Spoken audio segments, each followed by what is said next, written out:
at that point. Yeah, duel on sets were Exactly. were good. Yeah. And there were some of the best. Mhm. I mean, the quality of those sets, and that they would. In about 1950 or so, you appeared on the science fiction series Buck Rogers. Remember Yes. anything about that? Just once. Robert Pastine was Buck Rogers, and Lou Prentice was Wilma. And it was fun to do that on Dumont Channel 5. And they had some futuristic effects, I believe. Remember how long the show was? A half hour. Half hour. Mm-hmm. And Rocky King, Inside Detective. Mm-hmm. That was also Channel 5, a half-hour show, and a murder mystery. Roscoe Carnes played the lead. He was wonderful. And he was a detective as well. Yes. Several detective shows that you worked on. Yes, lots of detective shows. They were very popular in those days. You appeared several times on a show called I Cover Times Square Mm-hmm. for, I think, it's not ABC, it must be NBC. ABC, no, it was Channel 7, ABC. ABC, Mhm. wow. So Mhm. early programming for them. Yes. What show was that about, and what did you do?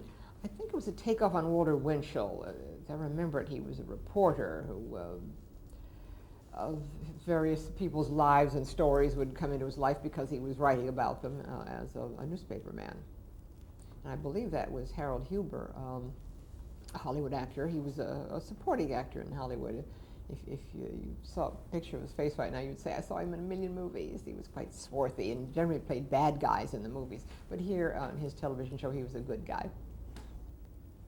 What part did you play on I Cover Times Square? As I remember, on the very first show, there was a nightclub scene, and I was sitting with some older man, perhaps getting him to buy drinks for me, and my roommate Diana Herbert was in the same show. We were perhaps floozies in this one. But about a month later, Mr. Huber and his wife, who was a co-producer of it, called and asked me, could I appear taller? And I said, gee, I've got an old pair of platform sandals. And they said, well, can you build your hair up a little higher too? I said, sure. And what is this all about? They said, well, we have a script we'd like you to do. And in it, you're a tall showgirl and your boyfriend is a short jockey. And we do need the height discrepancy. And so I went in, we did do it. And it was a good show, and I had a big part then. Now, did the show ever shoot out in Times Square? No, it was all just sets that were made to look like Times Square. Everything was always in studios then. We didn't go out anywhere. We had to be right in the studio with the cables and everything, and with and you would change clothes right behind the flats, right behind the sets. You would change your costumes very quickly, and you didn't care who saw you. You had to get it over with. Tell me a little more about live television. I mean, certainly coming from the theater, it sounds like the experience in theater was similar in Yes, many ways. Of course it was. Mm-hmm. So what were similar and what was different, things that you had to adapt? Well, you were just doing it live, straight through. You weren't breaking as they do in the movies, so it was like a stage play. Your half-hour, your hour show was very much like a stage production. If no one has ever seen or experienced live television, how would you describe it to them? Chaotic and scary, and maybe you have to be willing to take chances, but or maybe ad lib, and it really was could be a bit chaotic if you hadn't had enough rehearsal. And I don't remember rehearsing weeks and weeks for anything. These things went on quickly. So approximately, like, let's say I cover Times Square, approximately how many days? That, I think he was quite meticulous. I think we did work all week on that. But generally you would have a few days rehearsal? It's hard to remember. Some people worked faster than others, but you tried to get in as much rehearsal as you could so that you knew what you were doing when that red light came on. So prior to going live out on the air, what was it like? Just take us through the last few minutes of preparing to go out live on a show. Hmm. Well, you might be up in your dressing room, or if they had a special makeup room, you would make sure that you had the right costume on, and if you had to change, that it was hidden behind the right flat so that you could get into it later. And perhaps the director would give you some last minute changes or instructions. You had to work fast. And it could be scary, but it was fun. So then they brought you down and you took your spot. Try and remember, yes. I guess they would call places as they do in the theater. Yes, you have to be there a little ahead of time. Did you feel stage fright? Oh, sure, yeah. Even though there was no audience sitting there for these murder mystery half hours, sure, yeah. And was it noisy prior to going on the air? No, people. It was, fairly quiet, as I remember. Quiet, yeah. Even doing last minute things? Well, I suppose there was some last minute bustle and noise, and then they would call quiet on the set. Mm-hmm. What about after the show was over? The moment you went off the air, what was the feeling like? What was the atmosphere? What were people talking about? If you knew the people very well, maybe you'd go out and eat something with them or have a beer, but generally not. Pack up your things and go home, Sometimes the director would come around and say, "Good show" or something, But there was a relief there? Sure, yes, you're glad to have it over with. Definitely. Do you start to see any results from you being on television? I mean, do people start to recognize you on the street? There weren't enough sets in people's homes in those days, not in the beginning, to recognize you. I can't remember being recognized, no. Mm-mm. Did you ever watch yourself on television? No, you couldn't. It was all live and gone. You couldn't watch yourself. There were kinescopes, but nobody was showing them. The quality was very poor with snow and everything. Were there shows? Well, some shows were kinescoped and then sent to the West Coast. Yes, because there was no coaxial cable. Exactly. In the beginning. Did you ever remember repeating shows for the West Coast? No, never. Any memorable mishaps because of live television? Nothing that I can really remember bad happening. No. Now you came from theater, Yes. and continued to work in theater. What was the attitude that theater folks had about this thing called television? Ooh, real theater folks look down their nose at television. This crummy upstart. But then when some of those people got on, they didn't think it was so bad. But it was considered a stepchild at first. Were you... And particularly commercials. If you did the commercials, oh, wow. You weren't supposed to do them at all. Tell me what that means. What do you mean doing commercials? Oh, well, most of these shows had commercials, and they were live commercials in those days, and that was, sort of a step down from being on the actual show. You didn't really want to do the commercials.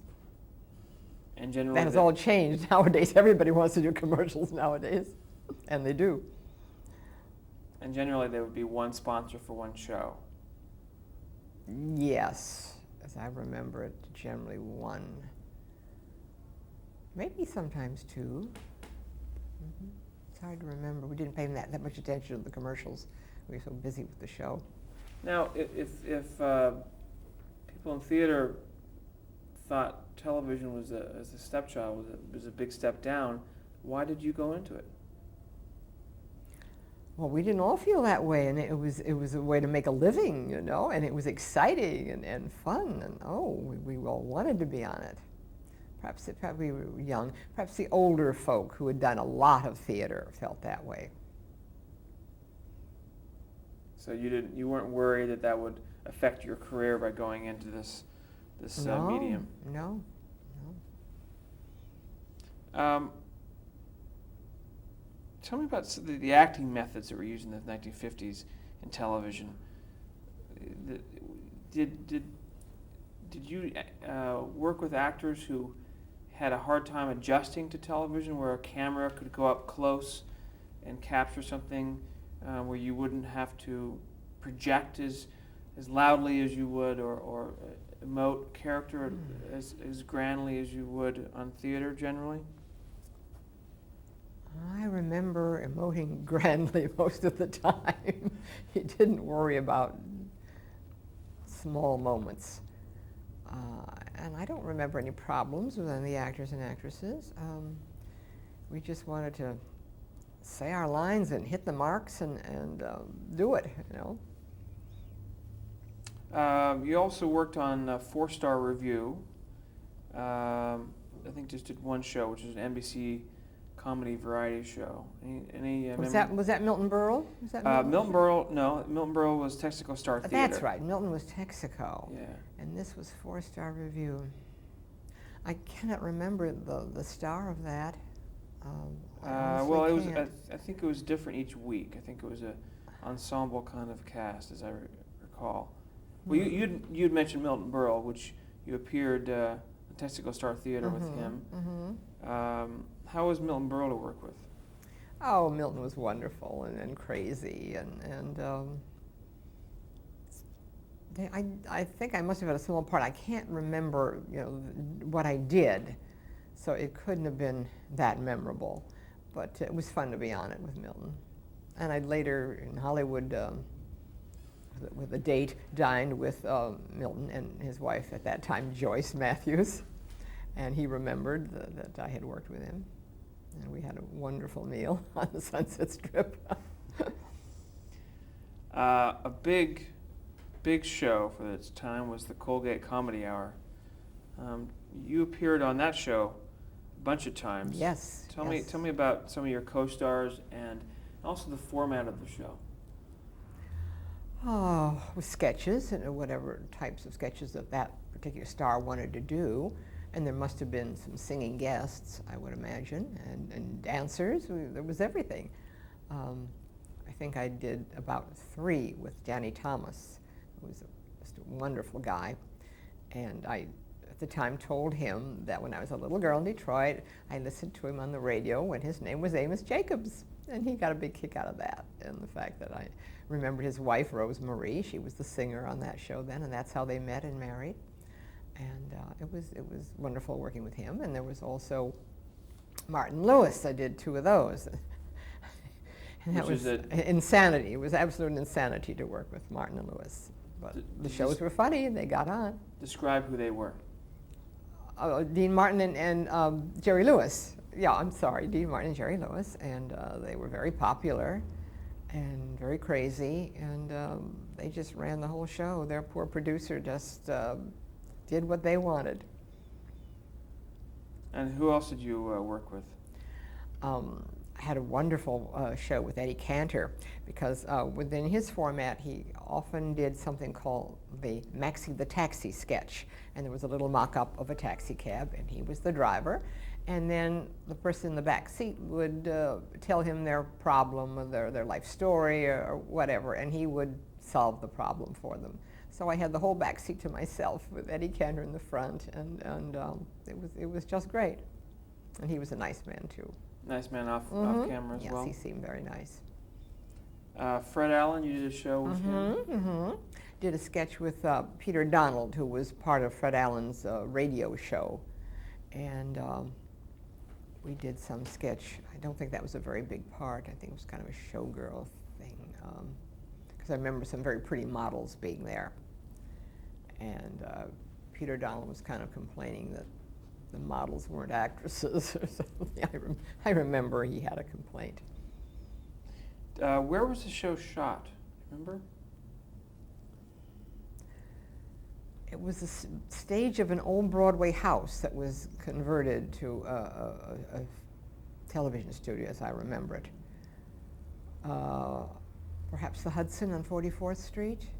That's the one I remember, but I could be wrong. Did you ever work on any of these shows when Colgate moved to Los Angeles? No, never. You stayed in New York. Yes, I'm sure they had plenty of Hollywood actresses to use out there. Any specific challenges of working a live musical variety, or just a variety show? Not any more than usual. There were more people around, and it was livelier. You had music, and it's more exciting to do a musical. Was it in front of an audience? I'm trying to remember. Since we did do it in an old Broadway theater, I think maybe we did have audiences for Colgate Comedy Hour. We did in New York, and I don't think they did, though, on the coast. They wouldn't have done it that way out there. They would have done it in their regular ex-movie studio. Let's move on to Cavalcade of the Stars. How did you come to be a part of that show? They had two shows. That was on Dumont Channel 5, Cavalcade of the Stars, starring Jackie Gleason, and they had Cavalcade of Bands. One day, my roommate, Diana Herbert, incidentally, her father was F.U. Herbert, the playwright who wrote Kiss and Tell, For Love or Money, The Moon is Blue, wonderful playwright and a movie writer too. And Diana and I lived together. She was and is a great gal. She got a phone call from Joe Cates, who recently passed away. Who was a? Joe Cates was with both shows, and he was kind of general factotum. He would cast, he'd send out for coffee, he would you had to do everything, you know. They didn't have such a big budget at Channel 5. And Joe was the assistant to the producer, or I don't know what title they gave him, but he did a lot of stuff. He eventually became a producer. Yes, he did. A lovely guy. And his brother Gil Cates does the Academy Award shows and everything. And he wanted Diana to come in like the next day or whatever and do a live Clorettes commercial. And she said, I'm working, I got a job, can't do it. She said, I'll send Joyce, Joyce will do it. He said, no, Joyce is too tall for the guy in the commercial. She said, Joyce will wear flats. And she said, okay, send Joyce in. So I went in and did the Clorettes commercial, and it went very well. And then a few weeks later, Joe Cates is on the phone, and he says, we're going to repeat that Clorettes commercial on our other show. Fine, I did that. A few weeks later, he's on the phone, and he said, have you seen our Cavalcade of Stars starring Jackie Gleason? I said, no, I don't even have a television set. And he said, well, Jackie has written with the writers a serious sketch, and we got to cast it. And well, you're young, but come on, dress old and come in and read for Harry Crane and Walter Stone and Marvin Marks. And just last week, Walter Stone died. Marvin's been gone a long time. And Harry Crane, wow, they've all just died recently. No, Marvin was earlier. But I went in and read for these three men, and they hired me. And I did the sketch opposite Jackie. He was a vaudevillian in a tank town, and this lady comes into his shabby dressing room, and they chat. And this was the woman he should have married years ago, and didn't. It was just a short sketch, so I don't remember too much about it.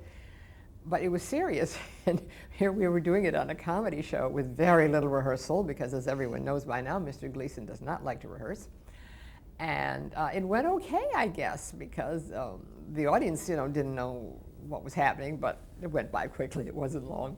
A few weeks later, again, Joe Cates is on the phone, and he asked me, had I seen something they were doing called The Honeymooners? And I said, no, I don't know what that is.